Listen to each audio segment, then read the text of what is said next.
Hello and welcome to another review of Drones Visual. Today I'm very excited as I just received this beautiful box that you can see over here with one of the most awaited drones of quadcopters this year. Yes, you are right, this is the JYU Hornet. I hope I'm pronouncing that name right. This quadcopter has many people talking already and wondering about how it will perform, and this is no surprise as the JYU is coming with a very interesting concept for this quad. It's kind of like taking the good of larger smart quads like the Phantoms, I mean stability, GPS functions, video quality and FPV, and mixing it with the good of FPV racers like the speed and the lightweight. As I just got this beauty, I have not had time to fly it, but I'm really looking forward to it.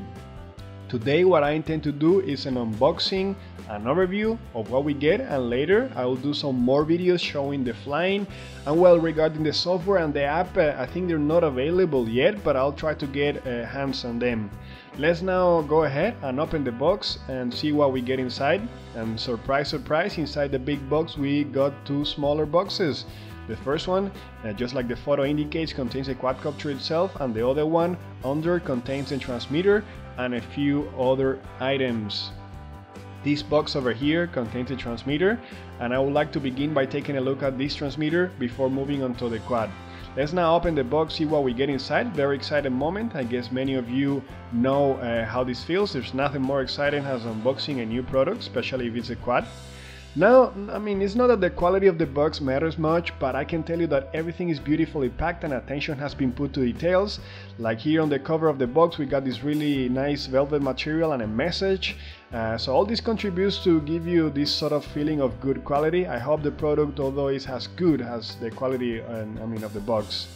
Here we can finally see the transmitter covered by a protective foam with a message that reads "Discover More," making it more exciting. So let's proceed to remove the foam, see whether we actually discover something more. And let's see, yep, in fact we have discovered something more inside the box. So we have obviously the transmitter here in the center, but if we look here at the lower section, we can find the balance charger, and followed by the power supply cable that connects into the balance charger. Let's then right away move to the second box and see what surprises await us here. We know for sure that the Hornet is hiding in this nest, and you can see it right here. So the same, we have this same protective basically foam covering the quadcopter and the components inside the box. So let's then proceed to remove the foam, see what's hiding under. Just as we suspected, inside the box we have more than the quadcopter itself. We have a few other components. Of course, the center of the box is occupied by the quadcopter itself, the Hornet. Beautiful name, by the way. And then here we have the props. I'll show you the props with a little bit more details later, but you can take a look now. And right next to the props we have the LED protectors or covers, and they also serve as the landing gear for the basic version of the Hornet. Here we're supposed to have the battery, and let me show you actually how it looks, the compartment once it's filled with the battery, because I mean it's supposed to be there basically. Yeah, you can see that the battery is kind of like L-shaped and it goes into this space here. Now what I would like to do is take a closer look at the transmitter and its main functions.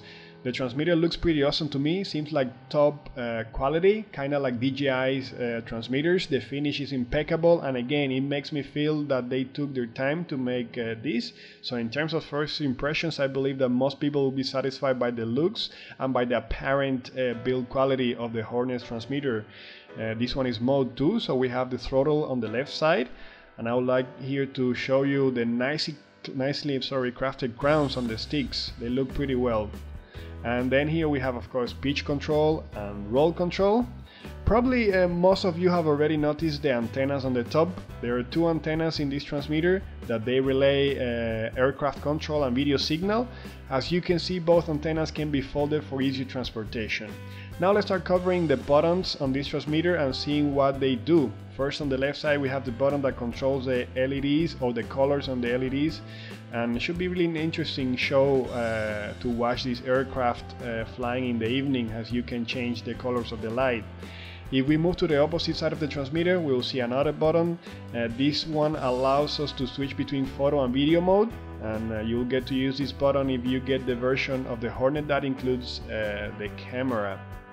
Then right next in the center of the transmitter, above the power switch, we'll see a large indicator with LEDs that will let us know basically whether the quadcopter is connected and the status of the battery in the transmitter and whether we have GPS signal and so on. We'll take a closer look at that later.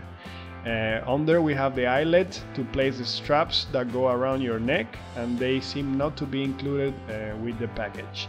Then on the bottom left side we will find a button with an icon depicting a house. This button is for the return home function, and of course I'm assuming that the return home function is GPS assisted, and the quad will land by itself once it has reached its destination. Here at the center we will find the switch to alternate between flying modes. The Hornet is equipped with 3 flying modes: beginner, intermediate and advanced, and I think the advanced mode might be a little bit aggressive, while the beginner will be sort of like foolproof with auto takeoff and landing. The next button on the right side of the transmitter is basically the one that has 2 arrows, is what I was mentioning before. Is the auto takeoff and landing functions that would basically allow you to take off just by pressing one button, and it would also allow you to land the quadcopter by pressing the button again. Really nice for beginners. Now that we have covered most of the buttons and features present on the front side of the transmitter, let's take a look at the rear section. On each corner of the transmitter we will find these scrolling wheels or dials. Then the one I'm showing you here on the left side is to control gimbal movements, although the version of the Hornet I have over here does not come with the gimbal, but the one you might get could come with a gimbal. Then on the left side we have here this button to control the frequency of the FPV transmission in case you're using FPV while flying. And then you might have noticed an elevation here on the center of the transmitter. You can find 3 connectors there. First, a 3.5mm audio connector that outputs audio, then followed by a USB connector for our smartphone, and finally another USB to charge the transmitter itself. Here you can take a closer look at them, 3 connectors with more details, the audio jack and the 2 USB ports. Then, as I mentioned previously, this button here is to change frequency. Pressing it would move down to the next channel. Then the second dial, a scrolling wheel located on the top right side of the transmitter here, if we look at from behind, is the RGB light or control of this quadcopter. Then on both sides of the transmitter we have these rubber pads that make holding the transmitter comfortable and provide some nice grip. It's better to have these pads than rather just the plastic itself, as if you have sweaty hands or something, it could just become a little bit slippery. Deploying the antennas located at the top is rather easy. Just pull them out carefully and that's it. Folding the antennas also will make transportation much more easier. There's another secret in this transmitter that I would like to show you. Here at the top of the transmitter between the antennas there's a mount for a smartphone, and basically you just pull it out and it comes out, and once the holder has been deployed you can proceed to place a smartphone or FPV screen in it. To adjust the holder to the size of the smartphone screen or the screen you're gonna use, you just pull it up and basically you can change adjust for different kinds of screens or smartphones. Holding the transmitter feels really comfortable, and as you have noticed, both sticks are spring-loaded. This spring-loaded throttle is ideal for this kind of quad with altitude hold, so I'm really kind of liking it. To power on the transmitter we need to slide the switch right here under the LED lights to the left, and right away we'll feel some sort of vibration coming from the transmitter. It's kind of like the same vibration like that PlayStation controllers will produce. And then we can see that the LED buttons on the right top here, they light on. The center LED indicates GPS connection. The first one is whether the quadcopter is connected, and the last one that I was pointing now is basically the battery of the transmitter. And you have probably noticed that the buttons here are also lit. This is really nice in low light condition. Let me turn off the lights now to show you how they look when it's completely dark. You can see here that basically you see 4 of the buttons are illuminated. The next thing, what I would like to do is basically show you the other components. As I have said enough already about the transmitter, I might show you like in later videos how it actually performs in real life, but let's move now to the other components. And we have here the balance charger for the battery that comes included with the Hornet. You can see here that there's an LED indicator along that it will tell you when the battery is completely charged, along with a very like annoying sound. And also you have like some air vents here to cool down the components inside the balance charger. Then it doesn't matter whether you live in the US or in Europe. As you can see, the balance charger supports both voltages. And then on the other side we find a couple of things. First of all, there's a USB port that will allow you to charge the transmitter, as you basically can connect it via USB. And then there's another connector over here for the battery.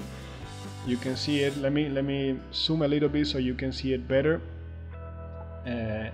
Yeah, here it is. And basically when it connects to the battery, you can see that this plastic slides down and exposes the connector, so it makes the charging process possible. And in case you would like to know more details about the balance charger, here let me show you this information. Then of course we have a power supply cable, which you plug on the rear of the balance charger that I showed you before here. And basically this is the USB cable that you can use either to connect the quadcopter to a computer or basically to charge the transmitter itself. Here's the battery that comes with the Hornet. As you can see, it's a 3S 2500 milliamps LiPo battery that according to JYU is supposed to give you 20 minutes of flying time. By some reason their website states 30 minutes, but we'll see about that in later videos, whether I can actually fly 30, 20 or what's the the flying time. The battery comes enclosed in this plastic frame, and then it has here a button that will basically allow you to check whether the battery is fully charged or not. Let me turn off the lights here so you can see it better. When you press this button, you get 3 lights. That means 75%. I mean, one LED is 25%, 2 is 50%, and so on. Now it's time to take a look at the main star of the evening, the JYU Hornet itself. This version I have over here is the basic version. There will be 3 other versions available. The FPV version that comes with the FPV monitor and camera, the gimbal version that comes with a larger landing gear and a gimbal of course, and a better camera, and the FPV version with goggles that includes the FPV goggles as well. The design of the Hornet is very original, and we can see that it has some sharp angles and aerodynamic shape, possibly to reach higher speeds. JYU claims that the Hornet will be able to reach 120 kilometers per hour and reach altitudes of 4 kilometers. I'll have to see that, I mean above sea level. I believe this aircraft battery, weighs with the battery and props around 550 grams, which is not bad at all. When flying FPV, you'll actually be able to see the video feed on your smartphones through an application, but the application is not ready yet, I believe. The motors that power the Hornet are 2204, but I have not found really information about the KV of these motors. Under each motor we have also the LED protectors that also serve as a landing gear in the basic and FPV versions. Here in the rear section you can take a look at the battery compartment with the battery connectors, which are an array of pins here right under. Let me change a little bit the angle so you can get a better look at the connectors here under. Hope you can see them better now. Under the quadcopter we can find the section where you insert the FPV camera. To expose the connectors for the FPV camera, we need to slide this plastic cover over here, after pressing firmly a plastic holder that keeps it in place. Once the cover has been removed, we can see the connectors for the FPV camera that goes inserted right here in the front. Really nice and versatile design, I must say. It seems really easy to plug and play the camera. I hope I get to try it, but let's see. Now here's a better front view of the compartment or the opening for the FPV camera. Just wanted to show you that well. And here is how things look from below once we remove the cover protecting the connectors for the FPV camera, just in case some of you would like to see it from different angles. This thing over here is a soft pad that I guess acts a bit like a cushioning, absorbing some vibrations, and behind there's another connector for the gimbal. like right here in front of my finger, and also, I'm not sure if you see the connector. In case you haven't noticed, this quad is also equipped with a USB port that will allow you to connect it to a computer to perform a firmware update and program the quad using a software from JYU that I hope will be available soon. Holding the quadcopter together, we have 3 screws on each arm, as you can see here. That makes a total of 12 screws, but also here in the front there's another screw that is only visible once you remove the plastic cover that I showed you before. Then if we move to the rear section, we'll be able to see a couple of screws that also keep the plates making the quadcopter in place. Let's now proceed to place the plastic cover back in place, as I don't have the FPV camera that goes here, so I don't want to leave those connectors exposed. Included with the Hornet, we get 2 sets of props, so basically there are 8 props in total. These are self-tightening props, and they will only fit in the intended motors. The size of these props is 6 inches, and they will be either silver or black in the center, just as I showed you before. Here's how they look like once you place them on the motors. We also get 4 spare LED covers or protectors. As I was mentioning before, the function of these plastic units is not only to protect the LEDs, but also to serve as a landing gear in the basic and FPV versions of this quadcopter. It's actually nice to get some spare units, because I guess if you land too fast on a hard surface, these covers might not survive. Well, let's now then proceed to insert the battery. It's going to be hard to make a mistake doing this, as the connectors of the battery and the quadcopter need to match, otherwise the battery won't go all the way inside. However, if you want some external clues, you can take a look at the red lines on the quadcopter and the battery, and keep in mind that they need to match, otherwise you have not inserted the battery correctly. Now that the battery is inserted, we can proceed then to power on the quad. I turn off the lights now, so you can see better the LEDs as I power on the quad. I believe, according to the instruction, that you should power the transmitter first, but well, I power the quad first instead. Don't think that matters that much. Did you notice that to power the quad I need to first do a short press and then a long press? Keep this in mind when powering the quad. I must say that the power switch on the transmitter is a bit stiff, but I guess that's a good thing. You won't be able to slide it by mistake. Once we power the transmitter, we will see that the LED, the left LED, that indicates that the quad is bound, and then the battery is properly charged, and then we have another LED that indicates that the GPS, we're not finding GPS signal, which is not strange as we are indoors. And I would like to remind you that the Hornet allows you to select between 3 flying modes using the selector in the center. The lowest position in the 3-position switch is for the beginner's mode, the center position is intermediate, and the sort of top position is the advanced flying mode. When you try to unlock the motors in the beginner's mode, you're up for a big surprise, because the motors won't unlock. So in order to fly the aircraft in beginner's mode, you need to use the auto takeoff function, which is the button right here on the right side. This is really a clever function, as the process of taking off can be a little bit scary to total beginners. Let's then now move to the switch here, 1 position above, to the intermediary mode, and let's proceed to unlock the motors. To unlock the motors, you have to go yaw right and hold for a few seconds, and the motors will then start spinning. So be careful, don't keep anything close to the props while you do this, in case you have the props. To lock back the motors seems to be the same procedure. Yaw right for a few seconds and the motors will cease to spin. In the advanced flying mode, the procedure to unlock the motors is basically the same as in the previous mode, so I'm just gonna skip showing you that. Okay, well, this will conclude the first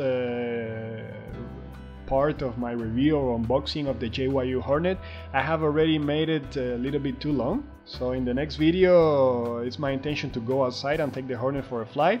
I will show you the different flying modes, the auto takeoff, the auto landing functions, and we will see how it behaves while flying.